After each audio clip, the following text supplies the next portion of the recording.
Chile tendrá una nueva red de parques nacionales gracias a la donación de la Fundación Tompkins, que ha entregado 4.000 kilómetros cuadrados de tierras a nuestro país. Todos celebramos la buena noticia, pero ya surgen algunos cuestionamientos, como por ejemplo, si es que realmente tenemos una ley que proteja la biodiversidad o si es que contaremos con el financiamiento para sostener esta red de parques nacionales.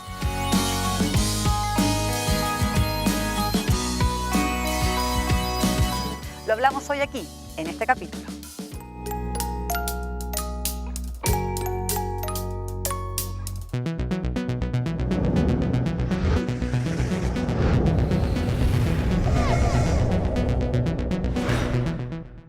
Y para hablar sobre este tema estamos junto al senador Antonio Horvat. Él es presidente de la Comisión Especial de Zonas Extremas. Muchísimas gracias, senador, por acompañarnos. Encantado. Y también estamos junto a Flavia Liberona. Ella es bióloga y además directora ejecutiva de la Fundación Terram. Flavia, muchísimas gracias también. Mucho gusto por invitarme. Por estar en este capítulo de Hablando de. Gracias. Bueno, comentábamos en la introducción que con este anuncio de red de parques nacionales que vamos a tener en nuestro país, quedamos posicionados como uno de los países con mayor porcentaje de tierras protegidas de Latinoamérica. Así al menos lo ha planteado el gobierno. Pero además de celebrar la buena noticia, han surgido algunos cuestionamientos respecto a, por ejemplo, el financiamiento, cómo vamos a poder, con este financiamiento, mantener esta red de parques, qué va a pasar también con algunas zonas respecto a la productividad, que también hay algunas personas que se lo están cuestionando desde los ministerios también respecto, por ejemplo, a poder hacer caminos, como lo plantea Obras Públicas, como por ejemplo también se van a entregar o no concesiones para poder pescar en algunos lugares. Entonces, me gustaría que pudiéramos hablar de los beneficios de tener esta red de parque nacional, pero también de los cuestionamientos, de las dudas que tienen ambos respecto a estos temas. Flavia. A ver, yo creo que el gran beneficio es recibir una tremenda donación, aparentemente, por lo que uno lee en la prensa, la más grande que se ha hecho a nivel mundial, desde un privado a un gobierno, que además nos hace, de alguna manera, pensar una forma distinta de ver la Patagonia chilena.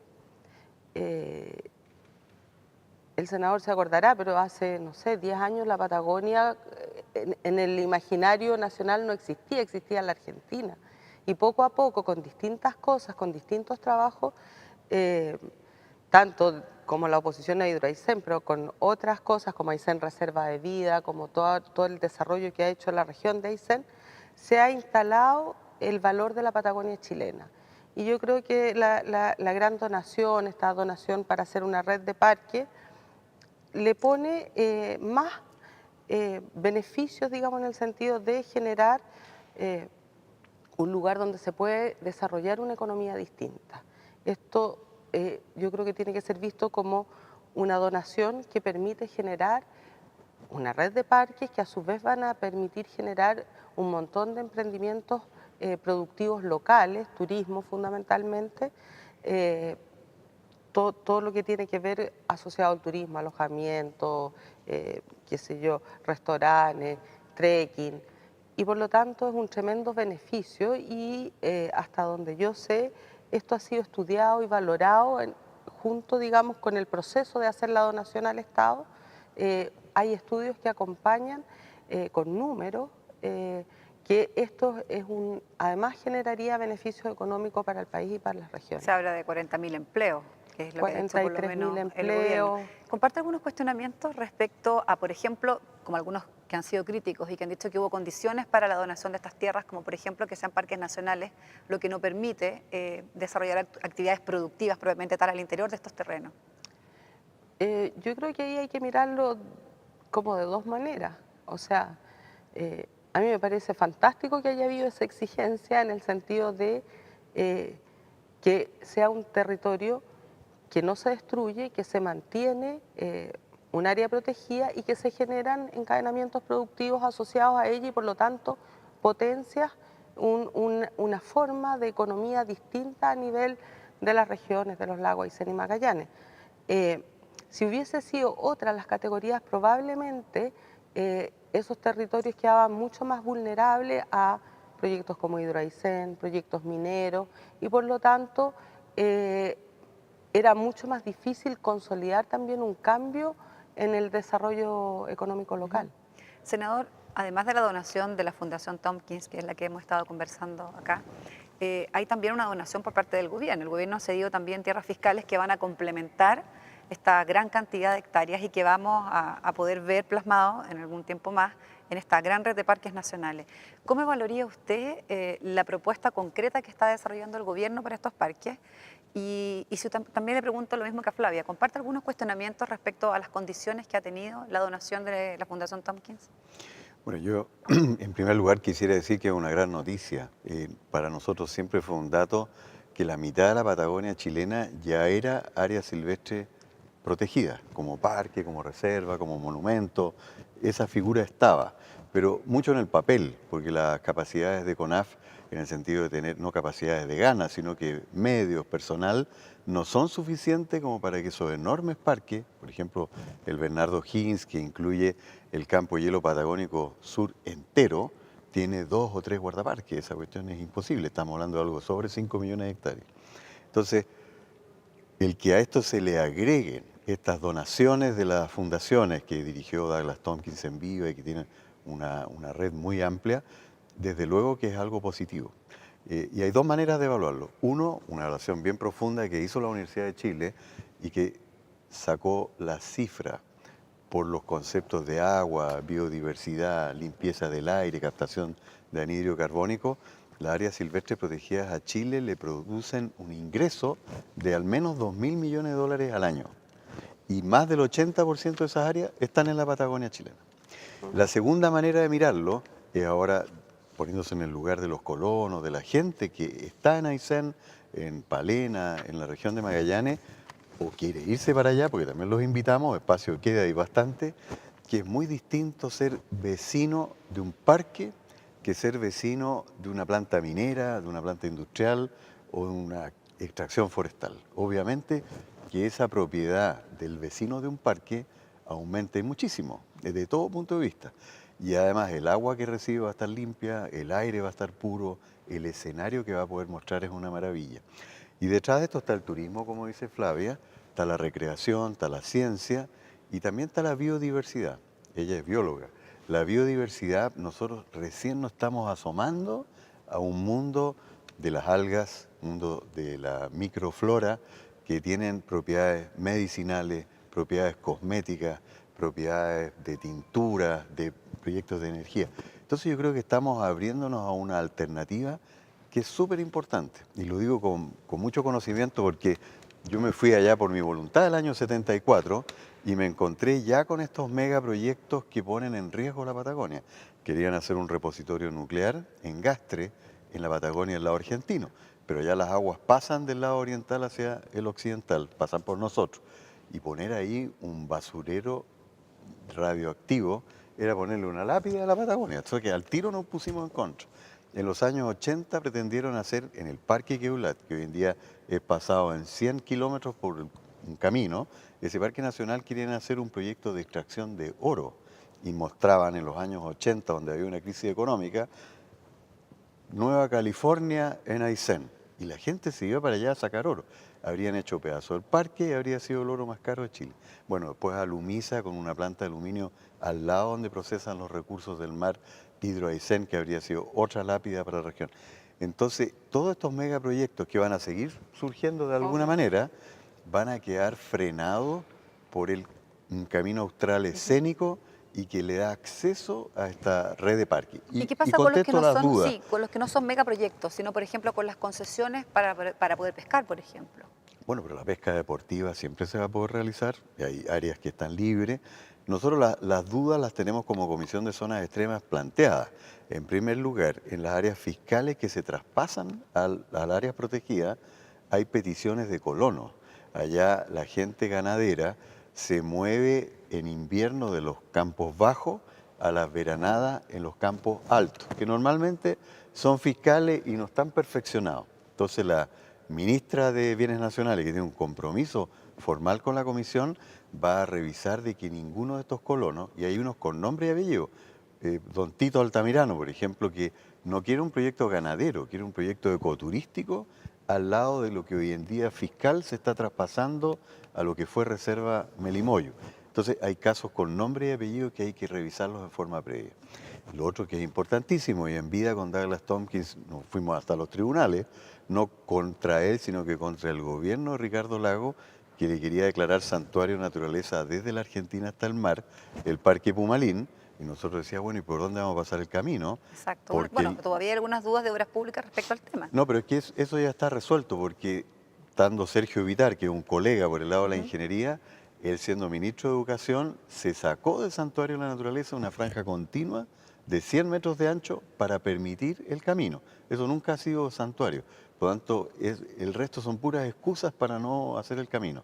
Pero no solamente está ese tramo, está el camino hacia Magallanes, está el camino hacia el Canal Beagle, Claro, bueno, el están los completo caminos desarrollo también de la carretera transversales. austral que pueda seguirse desarrollando Exacto, de eso, manera eso mucho más tiene que estar extensa. garantizado. Pero, Flavia, pero sí. visto, perdón, en positivo, ahora no hay que expropiar, sino que como fue donación al fisco, eso queda automáticamente como camino. Me gustaría, Flavia, que pudiéramos explicarle a nuestros televidentes por qué la necesidad de que sean parques nacionales y cuál es la diferencia, por ejemplo, entre que sea un parque nacional a una reserva nacional. Un parque nacional, a ver, lo primero que como que hay que entender, Chile no tiene una legislación interna nacional que regule lo que son las áreas protegidas, válgase parque nacional, reserva, santuario, monumento natural, áreas marinas protegidas, etcétera. Sino que lo que hacemos es seguir convenios internacionales que nosotros como país hemos suscrito, ¿ya? Y eso, al haberlo suscrito y ratificado, quedan incorporados en nuestra legislación, pero no tenemos una ley particular chilena. Vamos a conversar más adelante del proyecto que está acá en el Congreso. Entonces, en ese escenario, Chile ratificó la que se llama la Convención de Washington, que es la Convención para la Protección de la Flora, Fauna y Bellezas Escénicas. En los años 60, ¿no? Claro, fue ratificada en el gobierno de Eduardo Frei. Entre Jorge Alessandri y Frei. Sí, en Para ser 67. generoso. 67. La convención es de 1940 y se ratificó el año 67, me parece. Bueno, y esta ley define, este convenio, perdón, define qué son los parques nacionales, las reservas nacionales y los monumentos naturales, ¿ya? Y en esa definición además establece qué se puede hacer y qué no se puede hacer en ellos. Y dice que en los parques nacionales no se puede hacer ninguna actividad comercial, ¿ya? Y por ahí también la preocupación de algunos como el ministro de Economía, porque ha sido público Y en las esto ha sesiones del sido, Consejo. además, digamos, porque igual, digamos, uno sabe que hay algunas actividades dentro de parques nacionales. Entonces, el Contralor hace poco también hizo un dictamen respecto a la Convención de Washington. Y básicamente lo que hoy día está establecido es que no se pueden generar grandes proyectos. O sea, uno podría tener cosas asociadas a pequeñas concesiones dentro de las áreas protegidas, parques nacionales de turismo, Ecoturismo, cafetería, Como Torre del Paine. trekking, zonas de camping, qué sé yo, pero no puedes tener un proyecto minero adentro o una central hidroeléctrica, Claro. etcétera. Y Por, lo por eso tanto- era importante como aclararlo también para que nuestros televidentes entiendan un poco el contexto de por qué además estamos hablando de una red de parques nacionales y no de reservas o de monumentos, porque además, por lo que tengo entendido, y usted podrá explayarse más sobre eso, las especies que hay dentro de los parques nacionales además son especies que son capaces de autoperpetuarse. Hay otras dinámicas también que se miden como para considerar una zona protegida como parque nacional y no como reserva, Lo que pasa o es- no como un santuario. A ver, hay dos cosas que me gustaría explicar. Uno, las reservas, no es que en las reservas se pueda hacer cualquier cosa, también tienen restricciones y también, digamos, tienen que cuidar lo que se llama los objetos de protección. O sea, si yo la declaré porque es valioso el alerce que hay ahí, no puedo autorizar un proyecto que va a generar daño en el alerce. Entonces, las reservas tienen restricciones, pero no es tan duro como en un parque nacional. Eso es como lo primero. Lo segundo, efectivamente, en los parques nacionales o en cualquier área protegida se dan un montón de dinámicas ecológicas que es importante mantener. Ahora, si uno se lo pregunta, yo como bióloga, digamos, y mira nuestro país entero debería ser un parque nacional. Chile, y no es una exageración, ¿ah? Chile por sus características ecológicas, geográficas, un montón de cosas, tenemos demasiados ecosistemas únicos que no se da en otros países. Tenemos ecosistemas únicos, especies únicas, entonces, y hemos ido destruyendo el país con distintos tipos de proyectos o cuidándolo poco, como uno quiera decirlo. Y esta, obviamente, la red de parques de la Patagonia es súper importante porque nos permite cuidar una parte importante del territorio nacional, generar otro tipo de economía. Además, si uno además mira esto en un contexto de cambio climático, donde toda la zona norte, centro e incluso el sur de Chile va a sufrir cambios drásticos. En cambio, la Patagonia se prevé que no sea tan afectada por el cambio climático. Bueno, vamos a hacer nuestra primera pausa, pero vamos a volver y vamos a dejar planteado el tema del proyecto de ley que existe actualmente acá en el Congreso respecto a si se regula realmente la biodiversidad. Y también vamos a conversar sobre el financiamiento, de cómo vamos a poder sostener esta red de parques y cómo lo vamos a financiar aquí en nuestro país. Vamos a la pausa y volvemos de inmediato.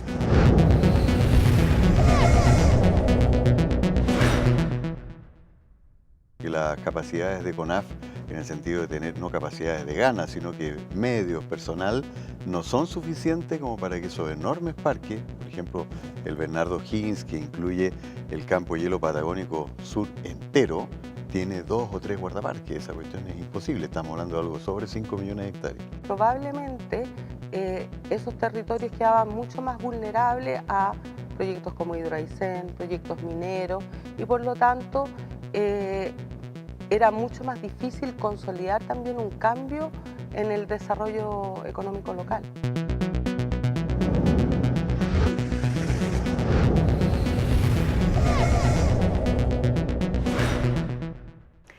Estamos de vuelta en este capítulo hablando sobre la red de parques nacionales que vamos a tener, un anuncio que ha hecho la presidenta Michelle Bachelet hace poco tiempo, y dejamos planteada la inquietud respecto a la legislación, porque una cosa es que tengamos una red de parques nacional que nos va a convertir en uno de los top one de Latinoamérica respecto a la protección de la biodiversidad, y lo otro es que si que tenemos realmente la legislación que pueda sustentar el poder tener estos parques de manera correcta. Y existe acá en el Parlamento un proyecto desde el año 2014 que precisamente crea el Servicio de Biodiversidad y de Protección, pero ha sido bastante accidentado el paso del proyecto senador. Me gustaría que usted nos contara más detalles del por qué todavía no tenemos un servicio de biodiversidad aprobado. A ver, cuando los proyectos de ley no avanzan con cierta rapidez es porque esos proyectos son insuficientes. En la época de Sebastián Piñera nos enviaron un proyecto de una CONAF pública, con la cual desde luego estamos de acuerdo, pero no había acuerdo con los trabajadores ni los profesionales de la CONAF. Por lo tanto, era un proyecto resistido por la propia CONAF.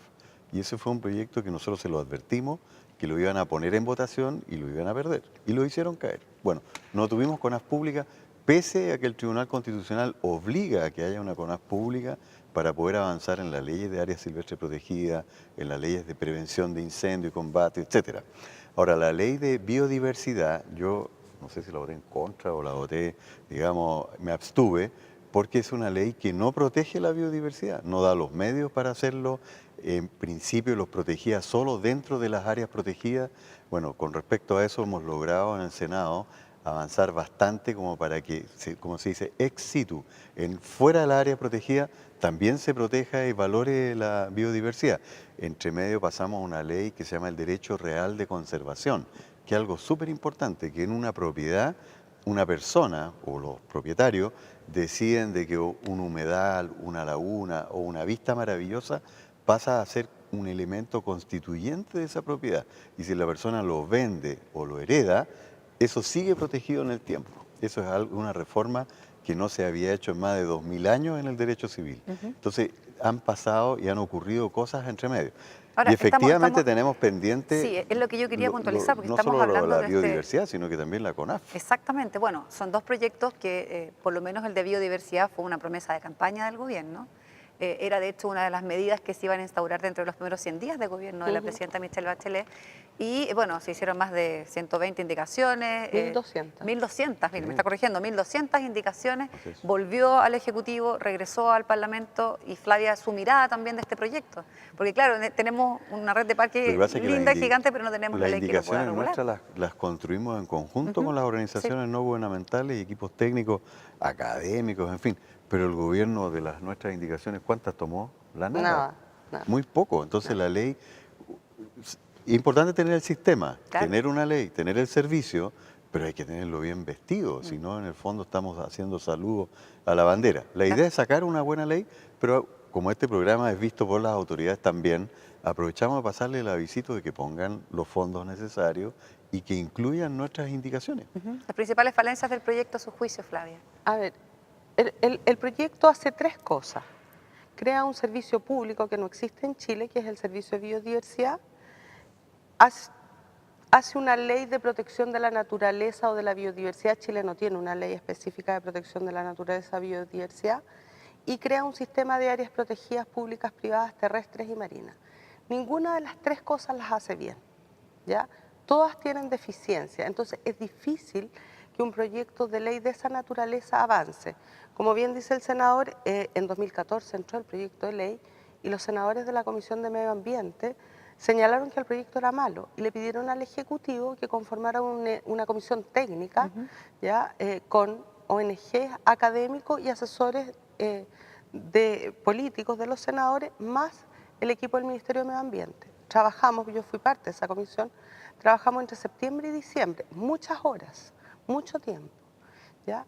Y ellos tenían que entregar un informe y en base a eso hacer las indicaciones. Informe no existe, solamente acta del trabajo.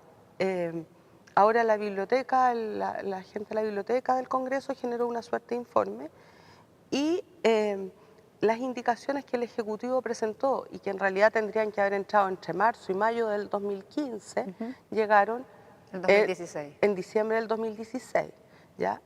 Entonces, y desde nuestro punto de vista, como organización, estas indicaciones hacen peor el proyecto original, no lo hacen mejor, ¿ya? Porque efectivamente muchas de las cosas que se discutieron no fueron recogidas. Además de eso, este proyecto de ley, el gobierno determinó, cosa que las organizaciones les dijimos desde el día 1, que requiere consulta indígena. Claro, no Por se ha lo- hecho consulta indígena, o cuando sea, hay muchas la comunidades consulta- que viven en zonas de parques nacionales. Sí, Lauca, la por ejemplo, los consulta se está Aymaras, al haciendo, 80%. se hizo, están compilando, pero tienen que entrar nuevas indicaciones.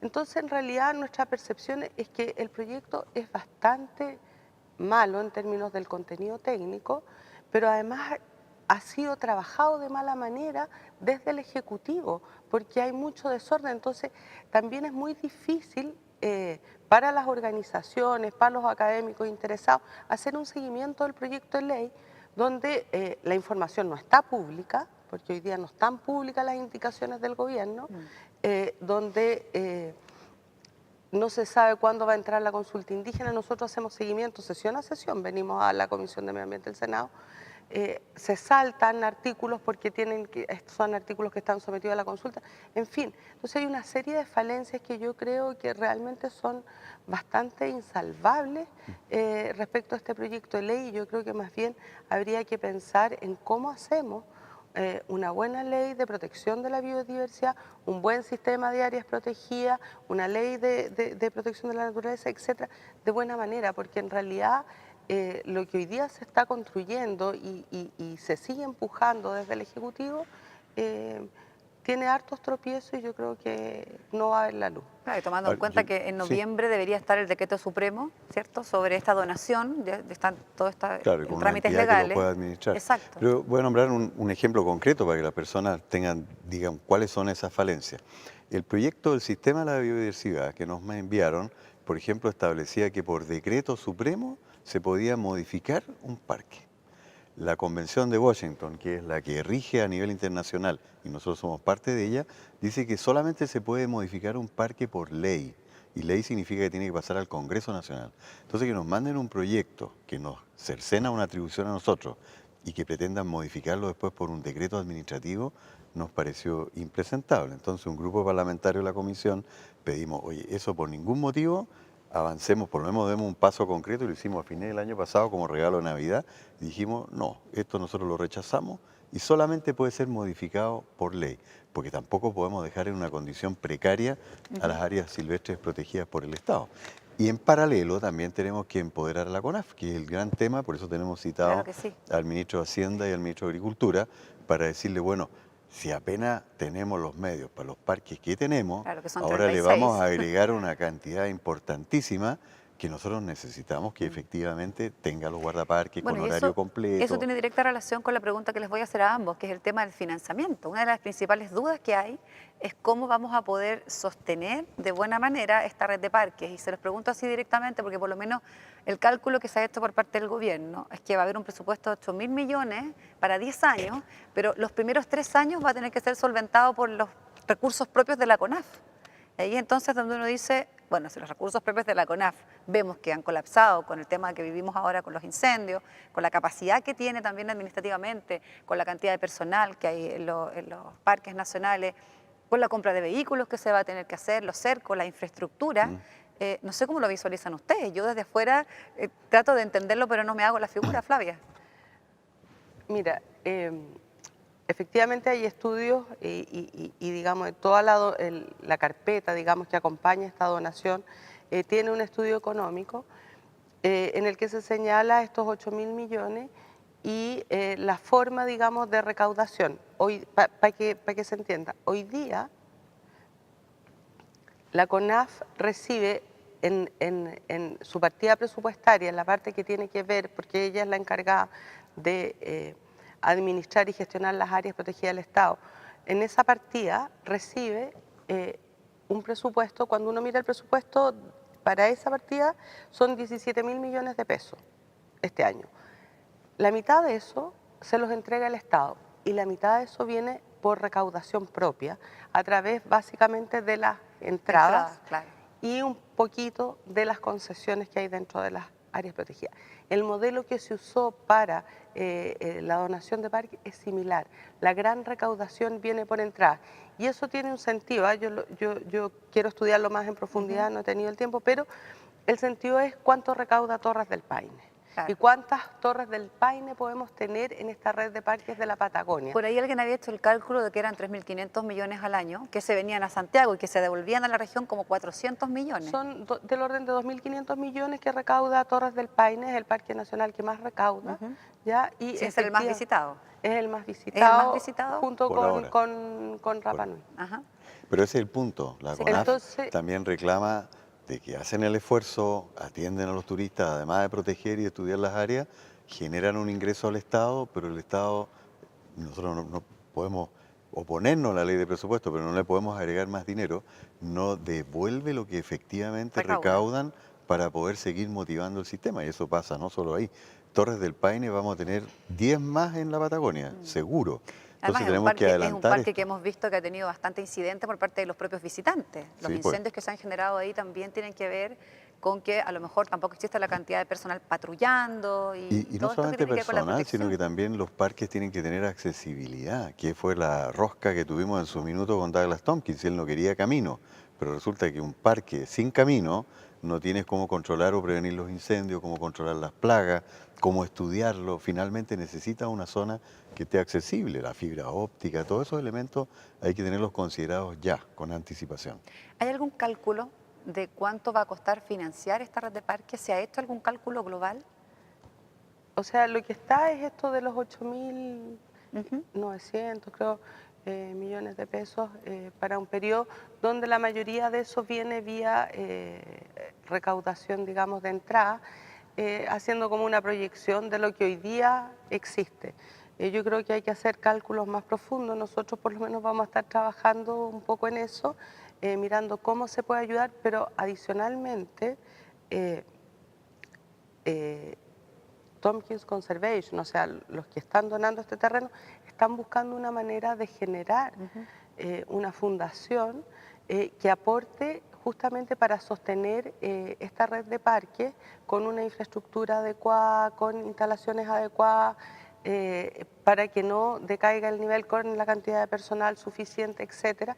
Es parte, digamos, yo diría que es parte del compromiso que ellos tienen, que tiene Chris McDavid, de continuar en la labor de generar parques. Claro, de hecho, ellos van a hacer una entrega transitoria, van a ir de a poquito entregando Exactamente, los eso era terrenos lo para otro que iba a decir. La entrega es transitoria, las instalaciones también que hoy día existen particularmente en Parque Pumalín y en el Parque Patagonia, podrían eventualmente no ser administradas por el Estado, ser administradas por un tercero. Entonces, hay varias cosas que todavía se están discutiendo de cómo se van a hacer, porque está claro que hay que generar mayores ingresos para sostener esta red de parques con mejores estándares incluso que los que hoy día tienen los parques nacionales que administra CONAF. Se nos acaba el tiempo, pero quiero dejarles una pregunta a los dos antes que terminemos el programa.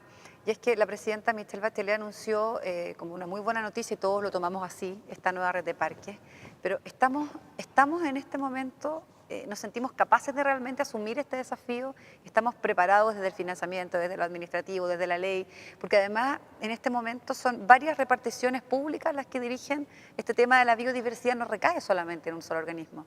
Entonces, ¿estamos realmente preparados para sostener esta red de parques hoy, senador?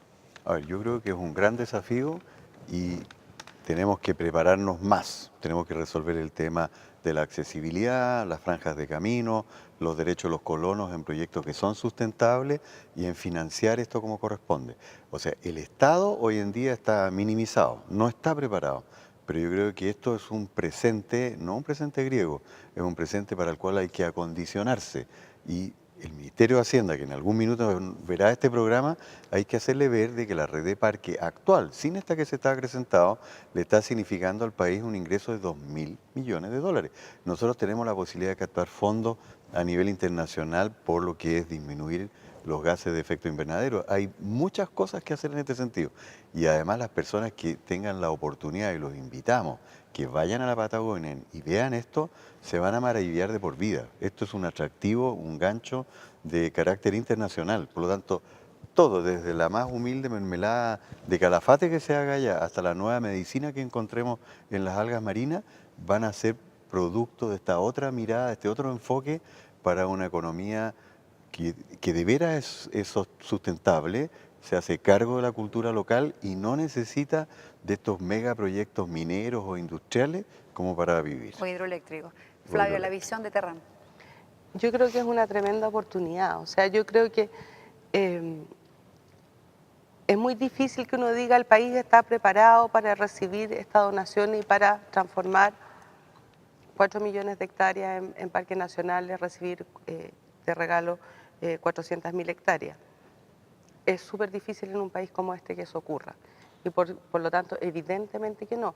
Pero también creo que es el desafío de fortalecer a la CONAF, que va a ser la institución que hoy día tenemos, que se va a tener que hacer cargo de administrar estas áreas protegidas por los próximos años, de ir generando la institucionalidad, como tú decías, el traspaso tampoco es un traspaso gradual, es un traspaso que puede ser conversado, pero que igual nos pone una meta, que es que en algún momento el Estado se tiene que hacer cargo de la gran donación y sostenerla y generar una red de parques con buenos estándares. Y eso apoyado con emprendimientos locales, con encadenamiento productivo, con desarrollos turísticos, qué sé yo.